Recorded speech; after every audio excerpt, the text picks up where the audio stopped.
Hello friends, welcome back to आईक्यूपीडिया। BPSC में Jainism से 2025 तक जितने भी प्रश्न पूछे गए हैं उन सारे प्रश्नों का डिटेल में एक्सप्लेनेशन के साथ इस वीडियो में हम डिस्कस करने वाले हैं। अगर वीडियो अच्छी लगे तो लाइक कीजिएगा और चैनल को सब्सक्राइब जरूर कीजिएगा। तो चलिए शुरू करते हैं। दोस्तों, क्वेश्चंस को डिस्कस करने से पहले हम जैनिज्म को शॉर्ट में रिवीजन करेंगे। जैन धर्म और बौद्ध धर्म, इन दोनों धर्मों का स्थापना 6th सेंचुरी में हुआ था। दोस्तों, ऋग वैदिक काल में यानी कि अर्ली वैदिक पीरियड में सब कुछ सही चल रहा था समाज में, लेकिन लेटर वैदिक पीरियड में समाज में बहुत सारी कुरीतियां फैल गई। तो 6th सेंचुरी वह समय था जब लेटर वैदिक पीरियड के खिलाफ समाज में एक बड़ा धार्मिक विद्रोह शुरू हो गया था। ऋग वैदिक काल यानी अर्ली वैदिक पीरियड में सब ठीक था, लेकिन दोस्तों लेटर वैदिक पीरियड में समाज में समस्याएं आ गई, जैसे कि कर्मकांड हो गया आपका, कर्मकांड, पशु बलि और यज्ञ के नियम जटिल हो गए और समाज कठोर वर्ण व्यवस्था में 4 वर्णों में बंट गया और सब कुछ जन्म के आधार पर डिसीजन लिया जाने लगा। ऋग्वैदिक काल में जन्म आधार नहीं था, कर्म आधार था। आप किसी भी जाति से, किसी भी वर्ण से बिलोंग करते हैं, वो मतलब नहीं है अगर आप किसी काम को करने के कैपेबल हैं तो आप वह काम कर सकते हैं। लेकिन लेटर वैदिक पीरियड में सभी चीज जन्म के आधार पर डिसीजन लिया जाने लगा। इन्हीं समस्याओं के समाधान के रूप में जैन धर्म और बौद्ध धर्म जैसे नास्तिक संप्रदायों का जन्म होता है। दोस्तों, एक प्रश्न आता है माइंड में कि क्या महावीर स्वामी यानी कि क्या महावीर जो इसके 24वें तीर्थंकर थे, क्या जैन धर्म के फाउंडर यही थे? तो आंसर आता है जी नहीं, महावीर इस धर्म के फाउंडर नहीं थे। महावीर इसके 24th रैंक पे आने वाले टीचर थे, जिसे तीर्थंकर कहा जाता है, यानी महावीर 24वें तीर्थंकर थे। अगर फाउंडर की बात करें तो इसका जो रियल फाउंडर थे वह थे आपका ऋषभदेव। ऋषभदेव इसके रियल फाउंडर थे और यही सबसे पहला प्रथम तीर्थंकर थे जिन्होंने इस धर्म का फाउंडेशन किया था। दोस्तों, पार्श्वनाथ के बारे में बात कर लेते हैं। ये बहुत ही फेमस है। पार्श्वनाथ जो है 23rd तीर्थंकर है। महावीर स्वामी से लगभग 250 साल पहले वाराणसी के राजा अश्वसेन के पुत्र पार्श्वनाथ ने जैन धर्म को संगठित किया था, यानी कि जैन धर्म को संगठित करने में इनका बहुत बड़ा योगदान रहा है, जिसके कारण से यह जैन धर्म में फेमस है। अब दोस्तों जानते हैं शॉर्ट में महावीर स्वामी के बारे में कि महावीर इतने फेमस क्यों थे, इसलिए इनके बारे में शॉर्ट में रिवीजन कर लेते हैं। दोस्तों, यह 24th तीर्थंकर थे। इनका जन्म हुआ था 540 बीसी में, विलेज कुंडग्राम जो कि वैशाली के नियर में पड़ता है। दोस्तों, ये ज्ञात्रिक क्लान से बिलोंग करते थे। ज्ञात्रिक क्षत्रिय क्लान था जिसे ये बिलोंग करते थे। इनके पिता का नाम था सिद्धार्थ, जो कि इस क्लान के मुखिया थे। जो जात्रिक क्षत्रिय क्लान था, इसके मुखिया कौन थे? तो महावीर जी के पिताजी। और इनकी माता का नाम त्रिशला था, जो कि वैशाली के राजा चेतक की बहन थी। 30 वर्ष की आयु में, दोस्तों 30 वर्ष की आयु में गौतम बुद्ध नहीं, महावीर 30 वर्ष की आयु में वह घर त्याग कर ज्ञान की खोज में निकल गए और 12 वर्ष की कठोर तपस्या के बाद उनको 42 वर्ष की अवस्था में सर्वोच्च आध्यात्मिक ज्ञान, जिसे कैवल्य कहते हैं, उनकी प्राप्ति हुई। यानी कि कैवल्य की प्राप्ति यानी ज्ञान की प्राप्ति उनको 42 वर्ष की अवस्था में हुई। महावीर का प्रतीक की अगर बात करें तो उनका प्रतीक था शेर। यह क्वेश्चन बार बार पूछा गया है। उनकी मृत्यु 72 वर्ष की आयु में हुई थी 468 बीसी में, बिहार में एक पावापुरी जगह है जहां पे उनकी मृत्यु हो गई थी। तो फ्रेंड्स हमने शॉर्ट में रिवीजन कर लिया। अब हम आते हैं अपने क्वेश्चंस पे। तो हमारा फर्स्ट क्वेश्चन है friends, where was Mahavir Swami born? Mahavir Swami का जन्म कहाँ हुआ था? तो इनका जन्म हुआ था कुंडग्राम में, जो कि वैशाली के पास पड़ता है। 540 बीसी में इनका जन्म हुआ था। इनकी मदर का नाम त्रिशला था, जो कि चेतक की बहन थी। चेतक लिच्छवी के किंग थे। एंड इनके पिताजी का नाम था सिद्धार्थ, जो कि ज्ञात्रिक क्षत्रिय क्लान के मुखिया हुआ करते थे।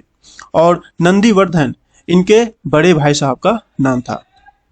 हमारा अगला क्वेश्चन है friends, Mahavir Jain breathed his last at? Mahavir Jain की मृत्यु कहाँ पे हुई थी? तो इसका सही आंसर है आपका पावापुरी। ये सब हमने स्टार्टिंग में इसका डिस्कस किया था रिवीजन के टाइम पे, तो वे सारे आपको मिल रहे हैं यहाँ पे।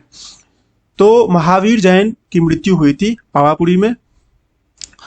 540 बीसी में इनका जन्म हुआ था और 72 साल की आयु में 468 बीसी में इनकी मृत्यु हो गई थी पावापुरी में, जो कि राजगिरी में लोकेट करता है। बिहार में राजगीर आपको देखने को मिलता है। हमारा अगला क्वेश्चन है friends, the salvation place of Mahavir ji? Mahavir Swami को किस जगह पे मुक्ति मिली थी, मोक्ष की प्राप्ति हुई थी? The originated of Jain religion, वह कहाँ पे पड़ता है? तो इसका सही आंसर है आपका पावापुरी, जहाँ पे इनकी मृत्यु हुई थी। हमारा नेक्स्ट क्वेश्चन है फ्रेंड्स, त्रिरत्न और 3 jewels that is right knowledge, right faith and the right action are related to which of the following? दोस्तों, त्रिरत्न जिसे 3 ज्वेल्स के नाम से भी जाना जाता है, इसमें 3 चीजें आती है, राइट नॉलेज, राइट फेथ और राइट एक्शन। यह किस धर्म से बिलोंग करता है? तो इसका सही आंसर है आपका ऑप्शन नंबर सी, जैनिज्म। ये तीनों चीजें जैन धर्म से बिलोंग करता है। 3 means are said to be important for moksha. ये तीनों चीजें मोक्ष को प्राप्ति करने का रास्ता है जैन फिलोसफी के अकॉर्डिंग। राइट सही विश्वास, सही एक्शन और सही knowledge. These are known as Triratna in Jain religion, यानी जैन धर्म में उसके अनुसार अगर आपको मोक्ष की प्राप्ति करनी है तो ये वो 3 रास्ते हैं। हमारा नेक्स्ट क्वेश्चन है, विच of the following is the earliest Holi book of Jain? Jain धर्म की सबसे पुरानी और सबसे पवित्र धर्म ग्रंथ कौन सा है? तो उसका सही आंसर है आपका 14 पूर्वा। 14 पूर्वा इसका सबसे पुरानी और सबसे पवित्र धर्म ग्रंथ है। 14 Purva is the ancient Jain scripture preached by all Tirthankar. इसमें सभी तीर्थंकर के द्वारा जो उपदेश दिया गया था वो आपको देखने को मिल जाएगा। हमारा अगला क्वेश्चन है friends, the first disciple of lord Mahavir? Mahavir Swami के सबसे पहले फर्स्ट डिसाइपल कौन थे? तो इसका सही आंसर है ऑप्शन ए, जमाली। जमाली उनका सन इन लॉ भी था और वही इनका सबसे प्रथम डिसाइपल भी बने थे। Jamali met Mahavir while later was in Kshatriya Kundagram. Kshatriya Kundagram में जमाली से इनकी मुलाकात हुई थी। The village where Mahavir was born, और यही वो जगह है कुंडग्राम जहाँ पे महावीर स्वामी का जन्म हुआ था। दोस्तों, Jamali was the first disciple of lord Mahavir. आगे देखते हैं फ्रेंड्स आजीविका सेक्ट के बारे में। आजीविका सेक्ट वॉज फाउंडेड बाय इसका सही आंसर है आपका मखाली गोसला। मखाली गोसला के द्वारा आजीविका सेक्ट की स्थापना किया गया था। दोस्तों, मखाली गोसला महावीर स्वामी के ही डिसाइपल थे, यानी इनके ही वो फॉलोवर थे, इनके ही चेला थे शुरुआत में। लेकिन बाद में क्या हुआ कि महावीर स्वामी के साथ इनका कुछ मतभेद हो गया, यानी कि इन दोनों के विचार में डिफरेंसेस आ गए, जिसकी वजह से मखाली गोसला महावीर स्वामी से अलग हो गए और अलग होकर उन्होंने अपना एक अलग स्वतंत्र सेक्ट का स्थापना कर दिया, जिसे आजीविका सेक्ट के नाम से जाना जाता है। दोस्तों, ये जो आजीविका सेक्ट था इसका बिलीफ था नियतिवाद में, यानी कि इसके अकॉर्डिंग पूरे दुनिया में सब कुछ कंट्रोल किया जाता है और ऑपरेट किया जाता है डेस्टिनी के द्वारा, भाग्य के द्वारा, यानी सब कुछ भाग्य में जो लिखा होता है वही सब कुछ कंट्रोल होता है, यानी कि नियतिवाद में इसका बिलीफ था। आगे देखते हैं friends, who used the caves of बराबर एज देयर शेल्टर हाउस? बराबर की जो गुफाएं थी वह किसके द्वारा यूज किया गया था रहने के लिए? तो इसका सही आंसर है आपका आजीविका सेक्ट। आजीविका सेक्ट के जो फॉलोवर थे वो बराबर की गुफाओं में रहते थे। The act of cutting the mountain caves and developing them as residence was fully developed during Ashoka and his grandson Dasharatha. यानी पहाड़ों को काट कर गुफा बनाकर उसमें रहने का स्थान बनाने का जो काम हुआ था, वो जो डेवलप हुआ था, वो अशोक जो किंग थे उनके दौरान हुआ था, और जो उनके ग्रैंडसन थे दशरथ, इन दोनों के शासन के दौरान ये काम हुआ था, पहाड़ों को काट कर गुफा बनाने का काम। और ये जो गुफाएं बना था, यह रेजिडेंस था, आजीविका जो सेक्ट था, उसके जो फॉलोवर थे, उसके जो भिक्षु थे, वो सब इसमें रहा करते थे। इन बराबर और नागार्जुनी हिल में जो काट कर गुफा बनाया गया था, उसमें ये लोग रहते थे। कौन? तो आजीविका सेक्ट के फॉलोवर्स। केव ऑफ लोमस ऋषि की गुफा, सुदामा गुफा, कर्ण चौपद गुफा और विश्वकर्मा गुफा। अशोका जो किंग थे, इनके दौरान ये सारे बहुत ही फेमस हुआ करते थे, और ये सारे बराबर की पहाड़ियों में आपको देखने को मिलता है। हमारा नेक्स्ट क्वेश्चन है friends, Who of the following kings were strongly inclined towards Jainism? वो कौन से किंग थे जिनका झुकाव जैन धर्म की तरफ बहुत ज्यादा था? तो इसका सही आंसर है आपका खारवेल। खारवेल जो थे, उनका जैन धर्म के प्रति बहुत झुकाव था। खारवेल की अगर बात करें फ्रेंड्स, तो खारवेल कलिंग साम्राज्य के चेदी डायनास्टी के, यानी चेदी वंश के बहुत ही प्रभावशाली किंग हुआ करते थे। दोस्तों बात करें तो एक शिलालेख मिला था हाथी गुम्फा में, जो कि उड़ीसा में उदयगिरी हिल में हाथी गुम्फा देखने को मिलता है। फ्रेंड्स, हाथी गुम्फा की अगर बात करें तो यह उड़ीसा के भुवनेश्वर के पास उदयगिरी पहाड़ी में स्थित एक प्राकृतिक गुफा है, यानी कि एक नेचुरल केव है। इस गुफा में कलिंग के महान चेदी वंश के राजा खारवेल ने एक प्रसिद्ध शिलालेख, यानी एक फेमस इंस्क्रिप्शन खुदवाया था, जिसे हाथी गुम्फा अभिलेख के नाम से जाना जाता है। दोस्तों, खारवेल के बारे में जो रिकॉर्ड मिलता है, उसका एक ही सोर्स है, ये Hathi Gumpha. It had a heavy inclination towards Jainism, और खारवेल का जैनिज्म के प्रति बहुत झुकाव था। और हाथी गुफा में जो इंस्क्रिप्शन मिला है, जो शिलालेख मिला है, उस पे जो भी कुछ लिखावट है, वह उसमें प्राकृत लैंग्वेज का यूज किया गया है। आगे देखते हैं फ्रेंड्स, गोथागिरी से जुड़ा हुआ क्वेश्चन है।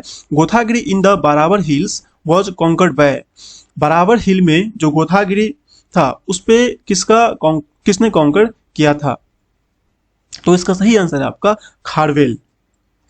फ्रेंड्स, गोथागिरी की अगर बात करें तो प्राचीन काल में बिहार के जहानाबाद और गया जिले में स्थित बराबर की पहाड़ियों को ही गोथागिरी के नाम से जाना जाता था। Gothagiri in the Barabar hills conquered by Kharavela. Kharavela के द्वारा इस पे अपना अधिकार किया गया था। खारवेल उस समय के ग्रेटेस्ट किंग थे कलिंग डायनास्टी में। It was an ancient ruling dynasty of Kalinga after the decline of Mauryan empire. Mauryan empire के खत्म होने के बाद, डिक्लाइन होने के बाद, कलिंग डायनास्टी बहुत फैला। खारवेल के बारे में जानने के लिए उसका सबसे प्राइमरी सोर्स जो है, वह आपका हाथी गुम्फा में जो शिलालेख है, वही है। तो फ्रेंड्स, इस वीडियो में इतना ही। 2025 तक जैन धर्म से टोटल 10 प्रश्न ही पूछे गए थे, जिसका हमने अच्छे से डिस्कस कर लिया, और स्टार्टिंग में हमने पूरे जैन धर्म का रिवीजन भी किया था। आई होप कि वीडियो आप लोगों को अच्छी लगी हो। अगर वीडियो अच्छी लगी हो तो चैनल को सब्सक्राइब जरूर करें और दोस्तों में शेयर जरूर करें। तो इस वीडियो में इतना ही। जय हिंद, जय भारत।